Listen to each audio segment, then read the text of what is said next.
안녕하세요. BYD 공식 딜러 신창하 팀장입니다. 수입차 판매 11년 경력의 노하우와 언제나 정확한 정보 전달로 고객님의 차량 구매에 도움이 될 수 있도록 최선을 다하겠습니다. 부족한 영상이지만 시청해주셔서 미리 감사의 말씀드리고요. 구독과 좋아요 꼭 부탁드릴게요. 감사합니다. 안녕.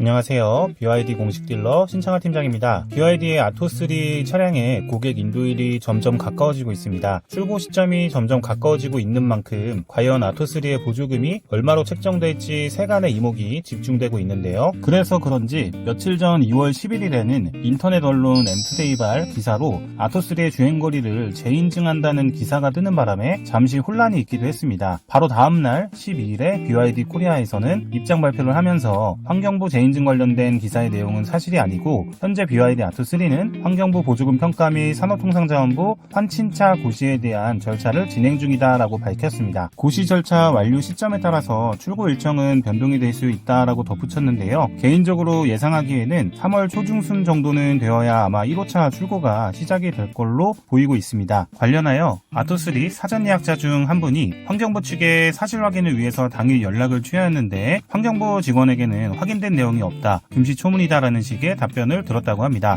재인증을 한다면 환경부에서 당연히 알고 있어야 할 텐데 조금 이상하네요. 환경부의 전기차 주행 가능 거리 재인증은 환경부에서 자체적으로 이상을 감지해서 진행을 할 수도 있고 혹은 민원 제기를 통해서 진행이 되는 경우도 있다고 합니다. 저는 개인적으로 어느 쪽이든 간에 이 재인증을 한다는 기사가 발표된 시점이 조금 오묘하다는 생각이 들었습니다. 잠시 제 뇌피셜로 말씀을 드려보자면 BYD 아토3가 주행 가능 거리 인증을 받고 수치에 대해서 발표를 한 것이 벌써 1월 런칭 당시인데 거의 한 달이 다 되어가고 있거든요. 아무래도 자동차 업계에서 1월부터 가장 큰 화두였고 전기차에서 가장 중요하게 보는 스펙이 주행 가능 거리다 보니까 아토3의 인증 주행 가능 거리에도 당연히 이목이 집중이 되었거든요. 그렇다면 BYD를 견제하는 진영에서는 이 부분에 대해서 발표가 되자마자 확인을 했을 것이고 인지를 하였을 텐데 지금까지 한 달 가까운 시간이 있었음에도 불구하고 사전 예약이 한창 진행되고 보조금 책정이 다가오는 2월 중순경에 이런 기사를 터뜨린 것이 저는 개인적으로 조금 궁금합니다. 출고 시점에 근접하여 이런 이슈가 터진다면 사실이든 거짓이든 사전 예약자분들의 이탈이 커질 수 있고 브랜드 신뢰도 하락으로도 이어질 것은 불보듯 뻔한 일입니다. 최소한도 어떠한 노림수가 있는 것이 아니었나 싶은 생각이 들 수밖에 없는 것 같습니다. 물론 이거는 제 개인적인 생각이고요. 그래도 다행인 것은 BYD 코리아에서의 발빠른 대응으로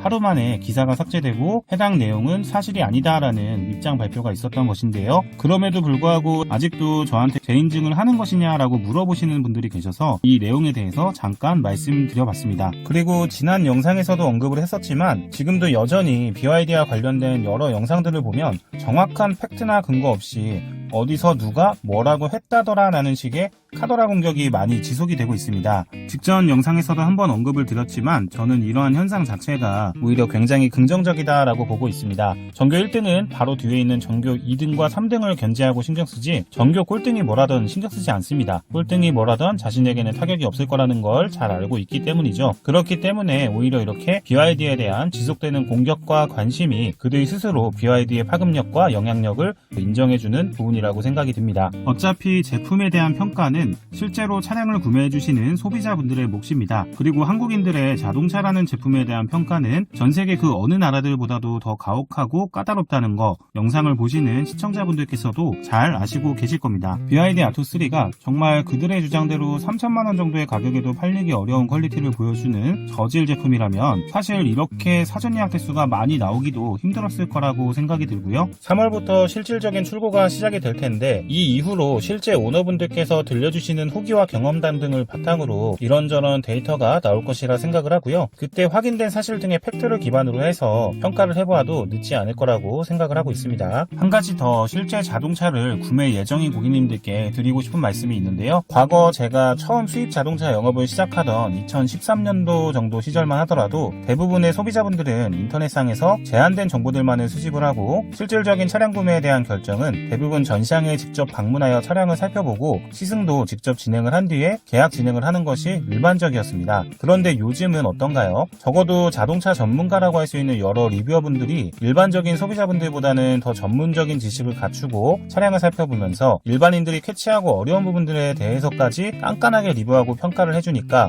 직접 차량을 내가 살펴보지 않고 시승을 해보지 않고서도 차량 구매 결정을 하고 온라인상으로 바로 계약 진행을 하시는 분들이 점점 많아지는 추세입니다. 이런 시장 환경의 변화는 2020년 코로나 사태를 기점으로 해서 폭발적으로 증가를 하게 되었는데요. 시장 변화에 따라서 저도 BMW에 재직할 때부터 유튜브를 통해서 차량 정보와 시승기 등을 업로드하고 있지만 사실 제가 올리는 내용들이나 유튜브 리뷰어분들께서 말씀하시는 내용들이 100% 맞다고 할 수 없습니다. 당연히 판매사원 입장에서 어느 정도 주관적인 해석과 시각이 들어갈 수밖에 없는 것이 사실이고 소비자분들은 이러한 제 의견을 참고만 하면서 실질적인 판단은 직접 전시장에 내방하셔서 차량을 직접 만져보고 탑승해보고 시승을 해보시면서 결정을 하셔야 되는 것이거든요. 그렇기 때문에 별다른 근거 없이 정제되지 않은 정보가 남발하는 온라인 환경에서 자동차 구매라는 중요한 판단을 하는 데 있어서의 다른 사람에게 결정을 미루시기보다는 적극적으로 체험해보시고 결정을 하시는 게 좋지 않으실까 하는 마음에 잠시 제 생각을 말씀드려 보았고요. 네, 그럼 오늘은 유튜브 상에서 떠도는 여러 영상과 그 영상에 달린 댓글들 중에 고객님들께서 오해하실 여지가 있는 그런 댓글들 10개를 가지고 와서 제 생각을 한번 말씀드려보는 시간을 가진 후에 영상을 마무리하도록 하겠습니다. 첫 번째 댓글입니다. 두 번째 댓글 같은 맥락이라 두 개 다 띄워놓고 한번 말씀드려 볼 텐데요. 다른 유튜버분의 그 주행거리 테스트 영상에 있었던 댓글 내용이고요. LFP 주행거리 테스트한다는 유튜버분들의 실험은 너무 신뢰하지 마세요. 방금 충전 끝낸 차 100%에서 0%까지 달리는 운행 패턴이 실생활하면서 몇 번이나 되겠습니까? 한겨울에 밤새 야외 주차해놓고 1km에서 20km 정도 출퇴근 반복하는 패턴이 대부분일 텐데 TKC만 가도 RWD 후륜구동이죠. 주행거리 개 털린다는 글이 많아요. 쉬쉬해서 그렇지. 그리고 또 하나, 저온 주행거리를 찍을 때요, 미리 바깥에 빼놔서 배터리가 냉각된 채로 출발하는 게 보통이어야 할 텐데 이런 초보적인 장난은 실 리는 없겠지만 그냥 따뜻한 데 있다 냉각실 들어와서 배터리만 차가워진 채로 주행 성능 테스트했을지도 모르죠. 이 주행거리 관련해서 환경부 저온 인증 기준과 똑같이 맞춰서 외부에서 한 영하의 온도에 14시간 정도를 방치를 하고 나서 출발해야 맞다라고 이제 주장을 하시면서 유튜브 분들께서 테스트한 영상이 실효성이 없다라고 말씀을 하시는 그런 내용들의 댓글을 이 두 분뿐만 아니라 저도 좀 심심치 않게 발견을 할 수 있었는데요. LFP 배터리의 주행 가는 거리가 실제와는 괴리감이 있고 인증받은 주행 가는 거리보다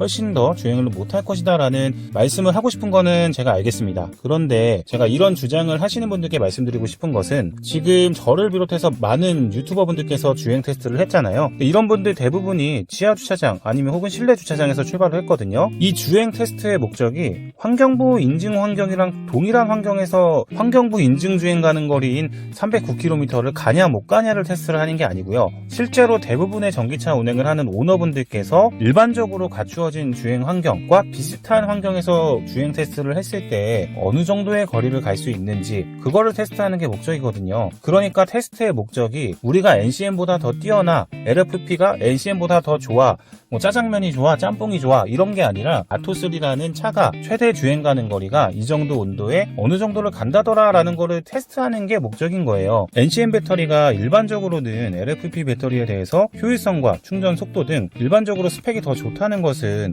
이제는 전기차에 조금만 관심이 있는 분들은 대부분 다 아시고 계시는 내용입니다. 다만 LFP 배터리를 구매하고자 하시는 분들의 심리에는 화재에 대한 안전성 그리고 충격에 대한 안전성 이 안전성이라는 부분에 대해서 포커싱을 잡고 접근하시는 분들이 많기 때문에 여러분들께서 이 주행 가는 거리와 이 충전 속도 이런 거에 포커스를 두고 공격을 하셔도 그렇게 와닿진 않아요. 왜냐면 그런 부분을 이미 알고 접근을 하신 고객님들이 대부분이기 때문인데요.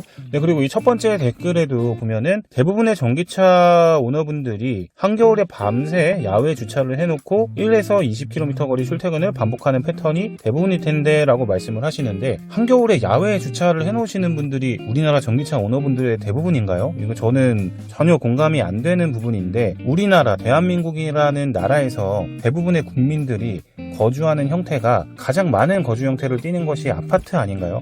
저는 지금도 제가 동탄에 거주를 하고 있고, 그 이전에 뭐 광교에서도 살았었고, 수지에서도 살았었고, 그 이전에는 뭐 인천에서도 살았었지만, 저는 어렸을 때부터 제가 계속 아파트에서만 거주를 했었고, 대부분 전기차 오너분들이 충전시설이 구비가 되어 있으신 분들 위주로 현재는 구매를 많이 해주시고 계시기 때문에, 대부분은 제가 알기로는 아파트에서 거주를 하시고 계시고, 그렇기 때문에 실내 주차 위주로 많이 하시는 것으로 저는 생각을 하고 있습니다만, 야외 주차를 하시고 충전기도 구비가 안 되어 있으신데 전기차를 운행하시는 분들은 저는 적어도 많이 보지 못했습니다. 그래서 이런 전제는 조금 잘못된 접근이 아닌가라는 생각이 들고, 그리고 말 그대로 이분 말대로 전기차 오너분들이 실제로 단거리 주행 위주로 하루에 1에서 20km 거리 출퇴근을 반복하는 패턴이 대부분이라고 한다 그러면 최대 주행 가는 거리가 적어도 전혀 불편함이 없습니다. 일주일에 한 번 정도만 퇴근하고 나서 잠시 완속 충전기 물려두고 다음날 출근하면 어차피 완충이 되어 있는데, 최대 주행 가는 거리가 300km든 250km든 하루에 20km 정도 운행하시는 분들은 최대 주행 가는 거리가 적은 LFP 배터리라고 해서 불편할 일이 전혀 없습니다.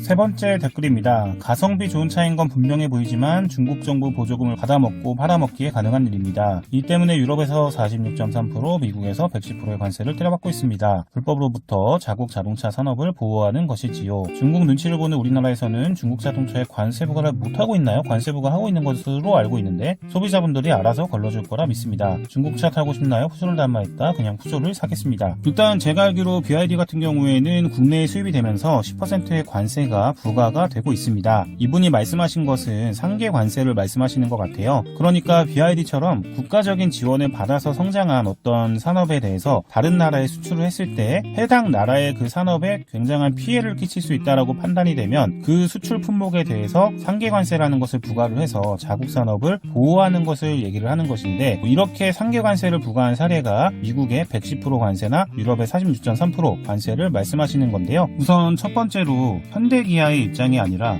소비자 입장에서 한번 생각을 해볼게요. 소비자 입장에서 중국 정부의 엄청난 보조금이 녹아든 이 BYD 차량들, 보조금이 많이 녹아든 덕분에 좋은 품질의 차량을 저렴하게 구매를 할 수 있는 건데, 많은 소비자분들이 구매를 하시게 되면서 이 소비자분들 입장에서는 그러면 구매를 하면 할수록 중국 정부의 보조금을 우리가 혜택을 보게 되는 건데, 이게 소비자 입장에서 과연 나쁘다라고 얘기를 할 수 있는 것인지, 오히려 우리가 구매를 하면 중국 정부 보조금을 우리가 지원을 받아서 저렴하게 구매를 하게 되는 것이니까 소비자분들 입장에서는 오히려 더 좋은 일이다라고 말씀을 드리고 싶고, 그리고 두 번째로 말씀드리고 싶은 것은 아까 서두에도 말씀드렸지만 전교 1등이 전교 꼴등 신경 안 쓴다라고 말씀드렸잖아요. 사실 현대 기아 자동차라고 하면 BYD가 아무리 전기차 판매량이 세계 1위라고 하더라도 이미 세계 자동차 시장에서 5번째 판매량을 보이고 있는 굉장히 큰 자동차 회사예요. 현대 기아에서 만든 여러 전기차들도 이미 글로벌 시장에서 많은 칭찬과 인정을 받고 있잖아요. 지금 BYD에서 수십 개 차종이 한 번에 들어온 것도 아니고 가성비적인 모델로 아토3 모델 하나만 지금 들어온 상황인데, 온라인상에서 이렇게까지 공격을 하시는 이유를 사실 잘 모르겠습니다. 아토3를 리뷰했던 대부분의 유튜버분들께서도 아토3가 정말 최고의 전기자동차라고 말씀하셨던 분은 없습니다. 3천만 원이라는 가격을 봤을 때 우리가 기존의 국내 차에서는 경험할 수 없었던 품질과 편의사항을 갖추고 있기 때문에 정말 가성비적인 측면에서 굉장히 훌륭한 차량이다라고 말씀을 드리는 것 뿐인 것이죠. 네 번째로 BYD 120조가 비심, 언제 망할지 모르는 시간폭탄임. 정상적인 기업 활동이 아니고 저러다 망하면 수천만 원짜리는 부품 없어서 폐차임. 이거는 완벽하게 지금 뇌피셜로 말씀을 하시는 부분이라고 생각을 하고요. BYD가 뭐 어느 정도 부채가 있다라는 것은 저도 대략적으로 알고 있습니다. 그런데 이렇게 말씀을 하실 거면 현대자동차도 부채가 198조라고 합니다. 저도 어디서 봤어요. 제가 확인한 건 아니지만 어떤 분이 댓글로 그런 말씀 하시더라고요. 근데 이런 거 좀 무책임하지 않나요? 이렇게 얘기를 하는 거. BYD라는 회사가 벌써 95년도에 설립이 되었고 자동차를 만든 지도 벌써 20년이 넘었습니다.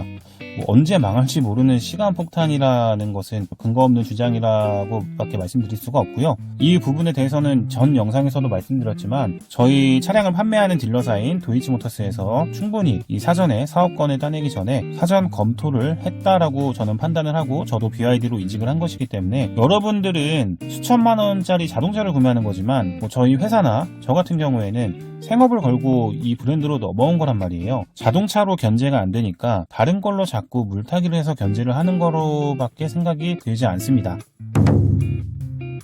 5번째 댓글입니다. 차체 부식이 빨라 중국차 전자 시스템으로 홀이지만 2년 타면 여기저기 부식 내구성 떨어져. 무슨 말씀인지 잘 모르겠는데요. 일단 차체 부식이 빠르다라는 거는 구독자 70만 정도 되는 유튜버 분께서 올린 그 본네트 볼트 들어가는 부분에 녹이 살짝 쓴 거 사진을 보고 말씀하시는 것 같아요. 참고로 BYD의 경우에는 일반 워런티와 동일하게 도장 불량과 부식에 대해서도 6년 15만 킬로 보증을 진행을 하고 있습니다. 보증도 보증이긴 하지만 사실 이 자동차에 피는 녹이라는 것 자체가 주철 소재로 된, 그러니까 방청 작업이 불가능한 주철 소재에 녹이 피는 것인데, 녹이라는 것도 주행하는 환경과 차량 보관 환경에 따라서 생기고 안 생기고의 차이가 천차만별입니다. 보통 자동차에서 녹이 가장 많이 피는 부위라고 하면은 브레이크 패드, 디스크 부분을 좀 들 수 있고, 그리고 차량 하부에 머플러 라인, 배기 라인 등에도 녹이 굉장히 쉽게 쓰는 거를 보실 수 있는데, 사실 출고된 지 5년 이내의 차량에서 배기 라인에 구멍 뚫리는 거 보신 적 있으신가요? 녹은 피더라도 그렇게 빠르게 구멍이 뚫리거나 하는 거는 저는 못 본 것 같습니다. 그런데 출고된 지 정말 10년이 넘은 누적 주행 거리가 15만에서 20만 킬로 정도 되는 차량들, 이런 차량들은 가끔 보면은 배기 라인에 구멍이 뻥뻥 뚫려 있는 경우가 종종 있어요. 근데 물론 그렇다고 해서 안전에 문제가 생기는 건 아니지만, 과거 1년 정도 항구 옆에서 보관됐던 아우디 평택항 에디션을 예를 들어서 설명드려도 그렇고, 실제로 차량 안에서 어떤 녹이 있다라고 해서 그 차량들이 출고가 되었을 때 굉장히 어떤 안전에 문제가 되거나 이후에 사고로 이어지거나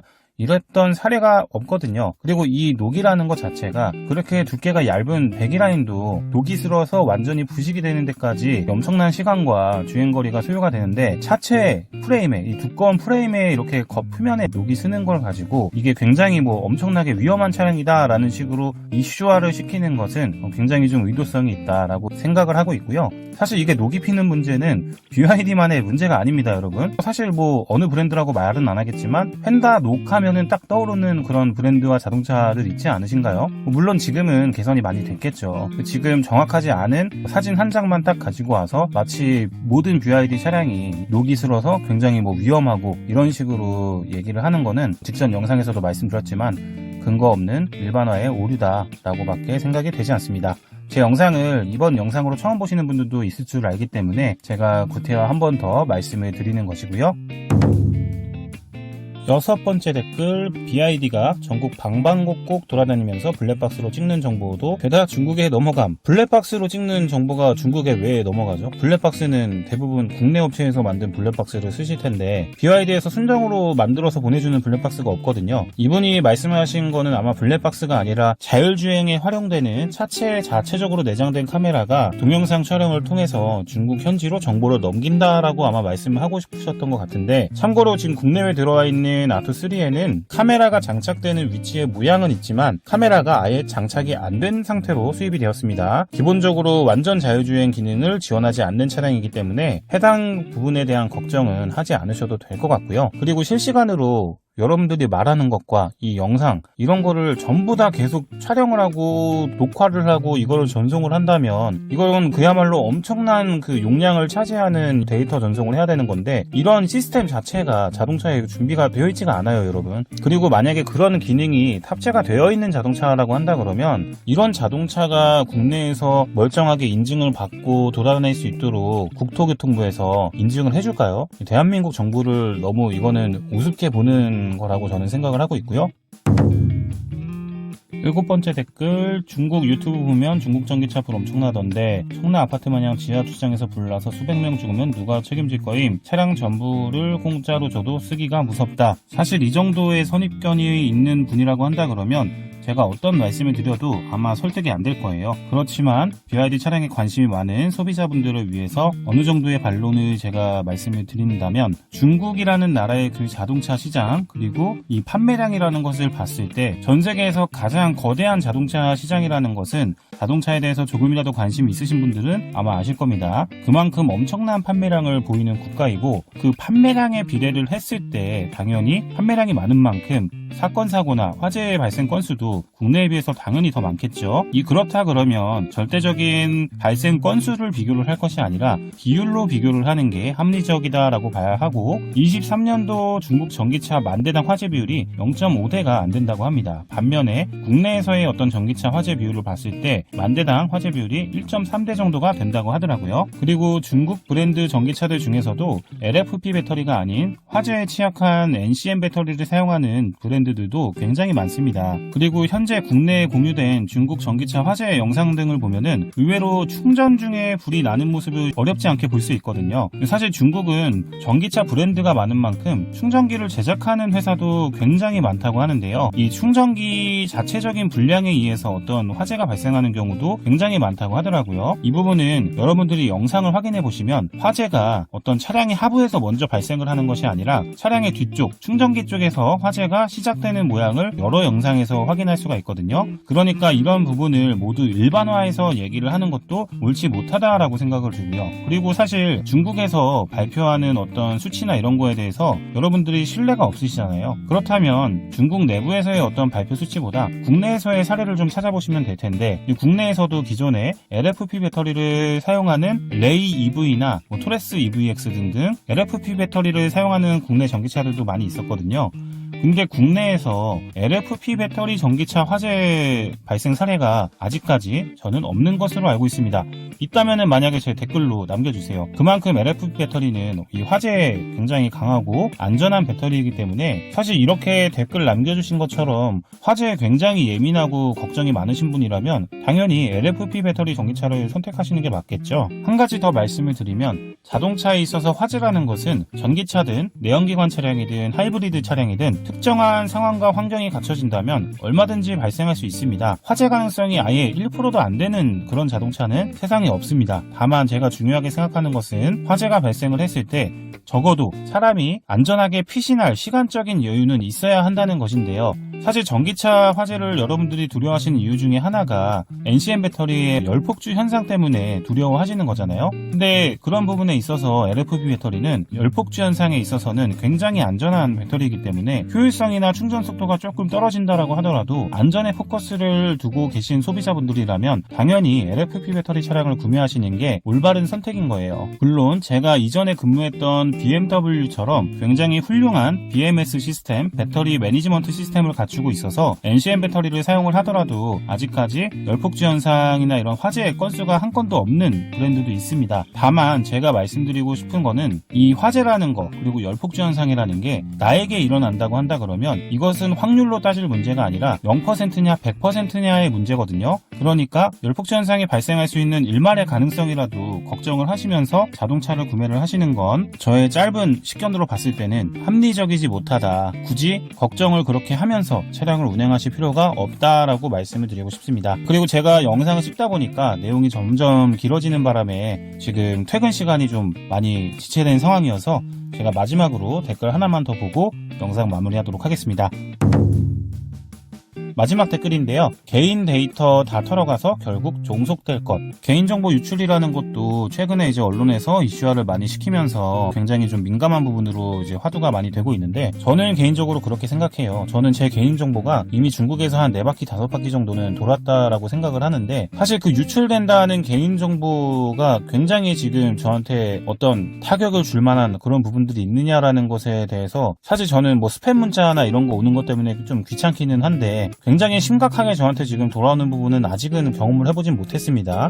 개인정보 유출이라고 하는 게 뭐 사실 중국 기업이나 중국 제품이나 중국의 어떤 웹 서비스를 이용한다고 해서만 유출이 되는 것이 아니라 과거 사례를 보면 알 수 있듯이 국내 기업에서도 이미 개인정보 유출 사건이 수차례 있었잖아요. 그러니까 이거는 어떻게 보면 특정 브랜드에 대해서 개인정보 유출하지 말아라 라고 이렇게 요청을 하는 것도 뭐 물론 중요하겠지만 국가적인 차원에서도 어떤 대비가 좀 있어야 되는 거라고 생각을 하고 있습니다. 굉장히 강력한 처벌을 통해서 정말 이 개인정보 유출을 하면 정말 내 인생이 송두리째 날아가겠구나 라는 그런 인식을 심어줄 정도의 굉장히 강력한 처벌을 수반을 하면서 국가적으로 관리를 해야 되는 부분이라고 생각을 생각을 하고요. 그리고 사실 자동차를 운행하면서의 어떤 개인정보 유출을 하고 할 수 있는 것이 뭐 아까도 말씀드리긴 했지만 BYD 차량 같은 경우 아토3 차량의 경우에는 영상을 찍을 수 있는 뭐 카메라 자체가 없는 상황이고요. 그리고 뭐 내가 말하는 거를 녹음해서 전송할 수 있는 그런 엄청나게 많은 양의 데이터를 처리할 수 있는 시스템도 차량 안에 갖춰져 있지가 않습니다. 그리고 사실 그런 부분으로 개인정보를 탈취한다고 했을 때 중국 정부에서 도대체 어떤 이득을 얻을 수 있을 것인가라는 것에 대해서 좀 의문이 들기도 하고요. 지금도 국토부나 환경부에서 인증 과정부터 시작해서 보조금 산정까지 굉장히 많은 견제와 압박을 받고 있는데 그런 수단이 있다고 하면은 BYD가 한국에서 이렇게 정상적으로 인증을 받고 판매가 될 수 있었을까요? 뭐 이런 부분은 아까 제가 말씀드린 것처럼 자동차가 생각보다 깔 게 없으니까 매뉴얼도 싹 다 뒤져보고 BYD 뭐 대출 얼마 받았는지까지 다 조사를 하고 그러니까 사실 자동차라는 거를 제품으로 평가를 해야 되는데 제품으로 평가를 해서 생각보다 차가 나쁘지 않으니 이런 여러 가지 요소들까지 다 파고들면서 소비자한테 불안감을 심어주고 공격을 하는 거라고 생각을 합니다. 아토3뿐만 아니라 후속 모델인 실과 실아이언이 나오면은 평가는 분명히 바뀔 거라고 생각을 하고 이 초반에 아토3를 구매하시면서 조금 주변의 시선 때문에 어려움이 있으신 분들도 없지 않아 계시겠지만 딱 1년만 지나면 BYD 브랜드에 대한 평가는 완전히 바뀔 것이라고 생각하고 있습니다. BYD 차량을 고민하는 데 있어서 조금이라도 도움이 되셨다면 구독과 좋아요 꼭 부탁드리겠습니다. 네, 그럼 다음에 조금 더 도움되는 정보와 영상으로 다시 찾아뵙도록 하겠습니다. 감사합니다.